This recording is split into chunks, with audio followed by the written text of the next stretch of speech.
so we'll go through this real quick. Charlie, go ahead, see it started.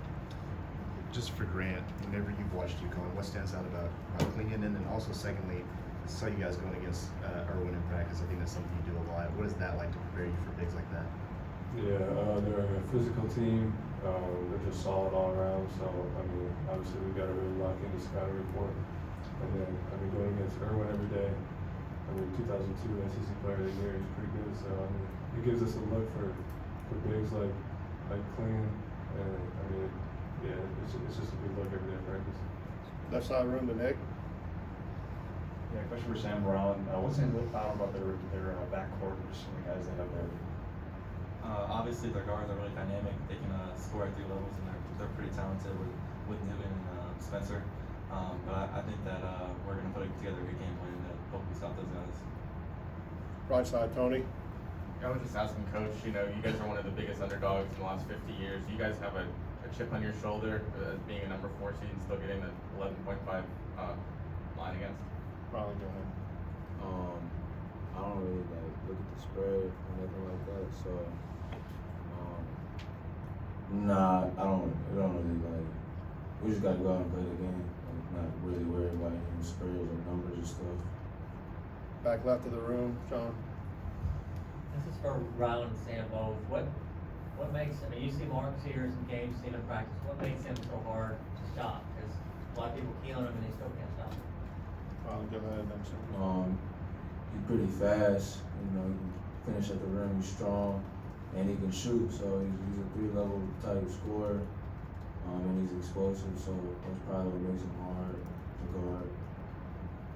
I think that, like you said, he's a really good shooter, and also he's really experienced. He's been playing college basketball for 4 years, he's a senior. So it's really hard to stop a guy that's been through the fire and is really talented. middle room, Katie. Rylan, I know you said you don't really look at the spread, but for any of y'all, how do you feel like y'all kind of leaned into or maybe embraced the underdog role at different points throughout this tournament so far, and then again going into this game? Grant, you want to start? I mean, I think we've been underdogs a lot of the year, and people really doubted us, especially going into March Madness. So I mean, it kind of gives us extra motivation to go out there and try to prove people wrong.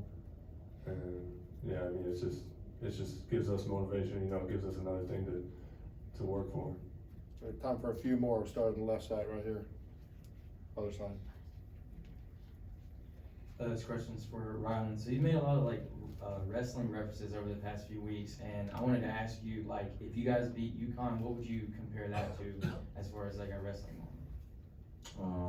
I would have to say,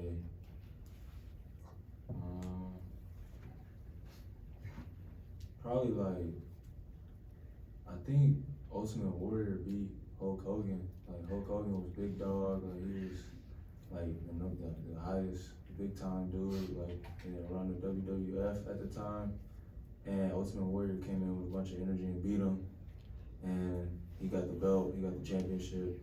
Hulk Hogan was he was just laying down on the floor, hurt and stuff. So I would say that because Hulk Hogan's in the GOAT conversation for WWF, and UConn, they're a really, really good team.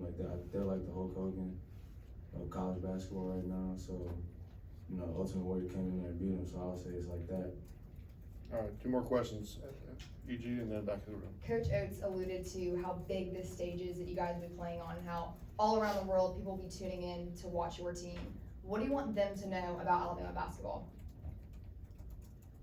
I think that we're a tough team. We're obviously very competitive, and I think that we're a really good defensive team as well. Especially I feel like we've been showing that the last couple of games. So I think that I think all of us want to show that we're tough and we can. We're one of the best teams in the country. Last question, back of the room there. This is for all you guys. What role does the fan play? I did a story yesterday about the packages to get to Arizona selling out. A lot of fans going to be showing up. Is that important to you, and does it affect your play when you got a lot of support in the stands? Yeah, I feel like it's important just to show the love, but we appreciate them, and yeah, they give us energy, and they help us win games, of course. But like I said, with the Grand Canyon stuff, at the end of the day, they can show up all they want. We still have to go on the court and execute. Like yeah, we appreciate them. Like we know they're there for us. We know they love us. But at the end of the day, they can't play the game for us. So yeah, they give us a bunch of energy, but we gotta be able to use the fans and be able to display something on the court because of the fans. Like they can't come out there and play for us as much as they probably want to. So I really appreciate them, but we gotta do what we gotta do on the court too. All right, thank you, gentlemen, appreciate it.